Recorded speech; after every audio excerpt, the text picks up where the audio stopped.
दोस्तों वीडियो में आगे बढ़ने से पहले मैं आपको बताना चाहता हूं कि मैंने अभी हाल ही में ओजा ओरिजिन ऑफ एविल मूवी को एक्सप्लेन किया है अपने दूसरे चैनल गोस्ट माइंड पर। वीडियो का लिंक नीचे डिस्क्रिप्शन बॉक्स में दिया गया है, आप इस वीडियो को ज़रूर जाकर देखिएगा। ये एक हॉरर मूवी है, आपको बेहद ही पसंद आएगी और मेरे दूसरे चैनल पर भी बहुत सारा प्यार दिखाइए। तो चलिए बढ़ते हैं हमारी आज की कहानी की ओर। इस एपिसोड की डिमांड हमारे सब्सक्राइबर टिकू दा के नाम से इन्हीं सब्सक्राइबर ने की थी, जिन्होंने पहले भी 2-3 डिमांड कर दी हैं। तो चलिए आज की कहानी की ओर बढ़ते हैं। दोस्तों फियर फाइल्स में आज की कहानी बहुत ही अलग और बहुत ही हटके होने वाली है। मैंने आपको भूत प्रेत पिशाच इन सब की कहानी तो बहुत सुना दी, तो चलिए आज मैं आपको बताता हूँ एलियंस पर आधारित एक बहुत ही डरावनी कहानी। ये स्टोरी भी फियर फाइल्स की एक सच्ची घटना पर आधारित है। छत्तीसगढ़ में घटी ये घटना जिसने सबको झंझोर कर रख दिया है। इन एलियंस ने गांव वालों की जिंदगी को तहस नहस करके रख दिया था। आखिर कौन है ये एलियंस और क्या चाहते हैं, ये जानने के लिए देखते रहिए फियर फाइल्स, डर की सच्ची तस्वीरों का एक और हैरान कर देने वाला बहुत ही अनोखा सा एपिसोड की शुरुआत होती है और हम एक छोटे से बच्चे को देखते हैं जिसका नाम बिट्टू था। बिट्टू की हालत पहले से काफी खराब हो चुकी थी। उसके गले के अंदर एक अजीब सा पट्टा बंधा हुआ था, जिस पट्टे के अंदर एक बहुत ही अजीबोगरीब भाषा लिखी हुई थी। दोस्तों मैं आपको बिट्टू के बारे में एक बात बता दूं, बिट्टू पूरे 2 सालों से ना जाने कहां पर गायब था और वो आज पूरे 2 सालों के बाद ना जाने कहां से वापस आ गया। गांव वाले बिट्टू को वापस पाकर देख काफी शौक हो जाते हैं और सभी के सभी गांव वाले बिट्टू को उसके घर पर छोड़कर आ जाते हैं। दोस्तों बिट्टू के मम्मी पापा ने अब पूरी उम्मीद छोड़ दी थी कि बिट्टू वापस भी आएगा, लेकिन जब वो वापस आता है तो उसे आंखों के सामने जब उसके पापा उसे देखते हैं तो काफ़ी खुश हो जाते हैं। और उसकी माँ तो कह दो कि एक तरह से पागल ही हो गई थी, क्योंकि 2 सालों तक वो अपने बेटे को नहीं देख पाई थी, लेकिन जब 2 सालों के बाद बिट्टू वापस आया था तो वो काफ़ी इमोशनल हो गई थी। बिट्टू के वापस आने पर माँ बाप को खुशी तो थी और उसके छोटे वाले भाई को भी, लेकिन एक बात उनको कहीं ना कहीं सता रही थी कि बिट्टू आखिर कहाँ चला गया था और फिर 2 सालों के बाद वापस कैसे आया है। उसके बाद तभी बिट्टू का भाई उसके गले में डले हुए पट्टे पर जैसे ही हाथ लगाता है तो बिट्टू की हालत बहुत ही खराब हो जाती है। उसके नाक और मुंह में से खून बहने लगता है। कोई भी समझ नहीं पाता कि आखिर ये सब क्या है। उसके बाद तभी रात होती है। रात के वक्त बिट्टू के मम्मी पापा अपने घर के अंदर बैठे हुए थे, जहां बिट्टू के पापा भी यही बात कर रहे थे कि आखिर हमारा बिट्टू कहां चला गया था। लेकिन तभी उनकी पत्नी उनसे कहती है, छोड़िए बिना अब ये सब बातें, हमारा बिट्टू वापस आ गया, हमारे लिए इतना ही काफ़ी है। उसके बाद तभी रात के वक्त वो लोग सो ही रहे होते हैं, लेकिन तभी अचानक बिट्टू की मम्मी की आँख खुलती है। वो पानी पीने के लिए उठती हैं, लेकिन जब वो वहाँ पर जा रही होती हैं तभी अचानक उनकी नज़र पड़ती है उनके दूसरे कमरे के तरफ, जिस कमरे का सामान पूरी तरीके से बिखरा पड़ा हुआ था।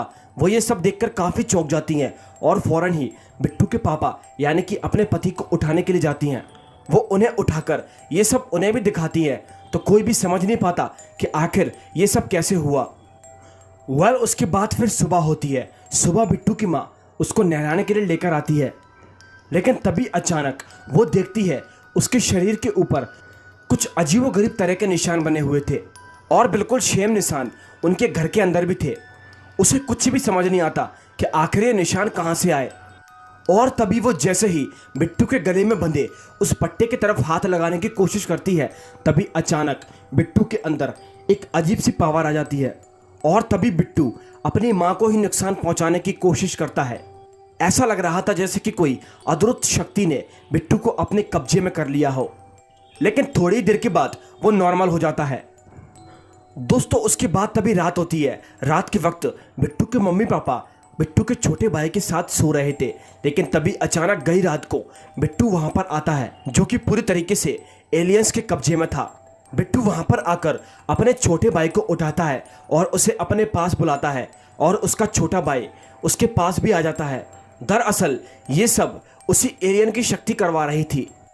उसके बाद तभी बिट्टू अपने छोटे भाई को वहां से लेकर जा ही रहा होता है, लेकिन तभी अचानक शोर शराबे की वजह से बिट्टू के मम्मी पापा उठ जाते हैं और फौरन ही उन दोनों को देख लेते हैं।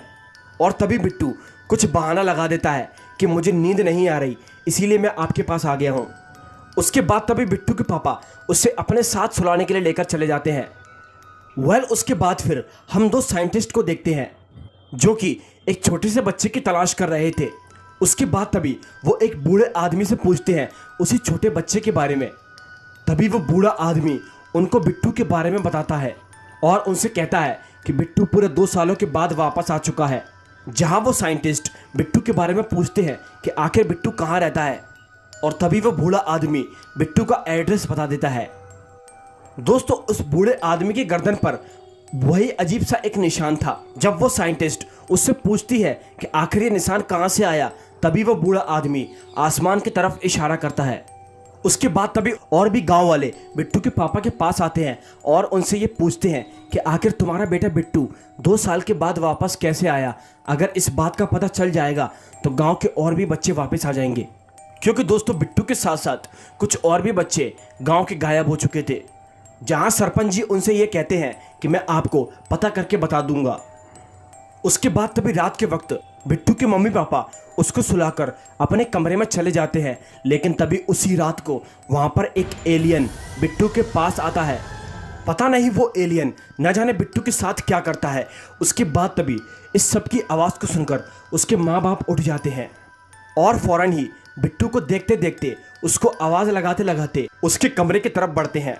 बिट्टू के मम्मी पापा को कुछ भी समझ नहीं आता कि आखिर ये सब क्या हो रहा है। उसके बाद तभी अचानक बिट्टू उनके पास आ जाता है और तभी बिट्टू आकर उनसे ये कहता है, पापा ये सब आकाशवासी कर रहे हैं। उसके पापा को ये बात बहुत ही अजीब लगती है और तभी इसी बीच वो साइंटिस्ट उनके घर पर आ जाते हैं, लेकिन तभी बिट्टू के पापा उनसे रात में बिट्टू को मिलवाने से मना कर देते हैं। वो उनसे काफ़ी रिक्वेस्ट करते हैं, लेकिन बिट्टू के पापा नहीं मानते।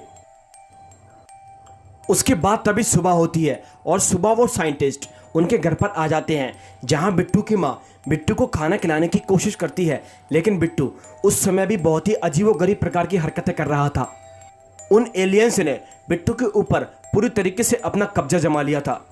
उसके बाद तभी अचानक आसमान में से पक्षियों के गिरने की बरसात होना शुरू हो जाती है। इस चीज़ को देखकर वो साइंटिस्ट बिट्टू के पापा से ये कहते हैं, हमारी बात पर विश्वास करो, आपका बेटा एलियंस के कब्जे में है। लेकिन बिट्टू के पापा उनकी बात पर विश्वास नहीं करते और उनसे जाने के लिए कह देते हैं। फिर क्या, वो साइंटिस्ट भी वहाँ से चले जाते हैं। उसके बाद तभी बिट्टू के पापा और बिट्टू की मम्मी उसको मंदिर लेकर जाती हैं, जहाँ मंदिर में बैठे वो पंडित जी बिट्टू के गले के अंदर उस पट्टे को देखकर काफ़ी शौक हो जाते हैं।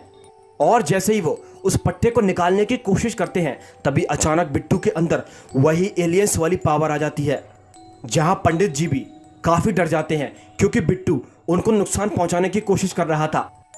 पंडित जी बिट्टू के पापा से कहते हैं, ले जाओ इस बच्चे को, इसके ऊपर शैतान का कब्जा है। बिट्टू के पापा मम्मी को कुछ भी समझ नहीं आता कि आखिर क्या किया जाए। उसके बाद तभी वो मंदिर से लौटते हैं, तभी वो साइंटिस्ट उनको दोबारा किसे दिखाई देते हैं, लेकिन बिट्टू के पापा तब भी उनको वहाँ से भगा देते हैं। दोस्तों, उसके बाद तभी बिट्टू और उसका छोटा भाई दोनों अपने कमरे के अंदर बैठे हुए थे, जहाँ बिट्टू उसके साथ एक गेम खेलने की बात करता है। लेकिन तभी गेम खेलते खेलते अचानक बिट्टू का बर्ताव बदलने लगता है और उसका छोटा वाला भाई डरने लगता है। लेकिन तभी वो एलियंस बिट्टू के आसपास आ जाता है और तभी उसके छोटे भाई की आंखों में से खून निकलने लगता है। जब वो अपनी मम्मी को आवाज़ लगाता है तो उसकी माँ वहाँ पर आती है और उसकी माँ जैसे ही वहाँ पर पहुँचती है, दोस्तों वो एलियन उनके सामने खड़ा हुआ था, जहाँ वो एलियन बिट्टू की माँ को भी नुकसान पहुँचाने की कोशिश कर रहा था। और तभी बिट्टू की माँ कांच के अंदर अपना सर मारने लगती है, लेकिन तभी उनकी आवाज़ सुनकर बिट्टू के पापा वहाँ पर पहुँचते हैं और अपनी पत्नी को बचा लेते हैं। जहाँ उनकी पत्नी उनसे ये कहती है कि हमें उन साइंटिस्ट को ढूंढना होगा, हमारा पूरा परिवार बहुत ही बड़े खतरे में है। उन एलियंस को मैंने अपनी आंखों से देखा है और वही साइंटिस्ट हमारी मदद कर सकते हैं। दोस्तों, वो एलियंस बिट्टू को और उसके छोटे भाई को ले गए थे। उसके बाद तभी बिट्टू के पापा वहाँ से फौरन ही अपने दोनों बेटों को ढूंढने के लिए भागते हैं, जहाँ तभी उन्हें वो साइंटिस्ट भी आसानी से मिल जाते हैं। बिट्टू के पापा उन साइंटिस्ट से माफ़ी मांगते हैं और कहते हैं कि मैंने आपको गलत समझा, लेकिन इस वक्त मुझे आपकी मदद की बहुत ज़रूरत है। और दोस्तों तभी वो साइंटिस्ट उनकी मदद करने को तैयार हो जाते हैं। वो अपने कार के अंदर से एक मशीन निकाल लेते हैं जिसकी वजह से उन लोगों को बचाया जा सकता था। दोस्तों वो सभी के सभी लोग जंगल के अंदर बिट्टू को ढूंढने के लिए निकल जाते हैं। थोड़ा सा ढूंढने के बाद उनको फाइनली बिट्टू तो मिल जाता है, जहां बिट्टू मिलकर अपने पापा से ये कहता है कि वो एलियंस उसके छोटे वाले भाई को लेकर चले गए हैं। उसके बाद तभी बिट्टू उनसे ये कहता है कि हम लोगों को छुपना होगा, वो एलियंस यहाँ पर ही हैं। और तभी वो छुप जाते हैं। दोस्तों थोड़ी देर के बाद फाइनली उनको सामने की तरफ वो एलियंस दिखाई देते हैं, जिसे देखकर सभी के सभी एकदम हैरान हो जाते हैं। भाई कुछ लोगों को उन एलियंस ने मार दिया था। उसके बाद तभी वो वहाँ से भागते हैं एक जगह पर, और तभी वो एलियन बिट्टू को अपने कब्जे में ले लेता है। और तभी बिट्टू अचानक से अपने पापा को मार देता है। दोस्तों उसके पापा पूरी तरीके से मर चुके थे। उसके बाद तभी वो साइंटिस्ट बिट्टू को अपनी कार के अंदर लेकर भागते हैं। और तभी वो साइंटिस्ट बिट्टू के गले के अंदर से उस पट्टे को निकालने की कोशिश करता है। दोस्तों वो उस पट्टे को तो निकाल देता है, लेकिन तभी वहाँ पर एक एलियन आ जाता है और एक साइंटिस्ट को जान से ख़त्म कर देता है। वो फीमेल साइंटिस्ट तो मर जाती है। उसके बाद तभी वो एक साइंटिस्ट बिट्टू को उसी के घर पर लेकर भागता है, लेकिन तभी वो एलियंस उनके पीछे पीछे वहाँ पर भी आ जाते हैं। और तभी वो सभी के सभी लोग मंदिर की ओर भागते हैं। जहाँ वो मंदिर की ओर जाते हैं तो उन मंदिर की घंटियों की आवाज़ से उन एलियंस को तकलीफ होने लगती है। उसके बाद तभी बिट्टू को कुछ याद आता है। बिट्टू अपनी माँ से कहता है कि मुझे भी इन घंटियों से तकलीफ होती थी। और तभी वो लोग समझ जाते हैं कि इन एलियंस की कमजोरी ये घंटिया की आवाज़ है।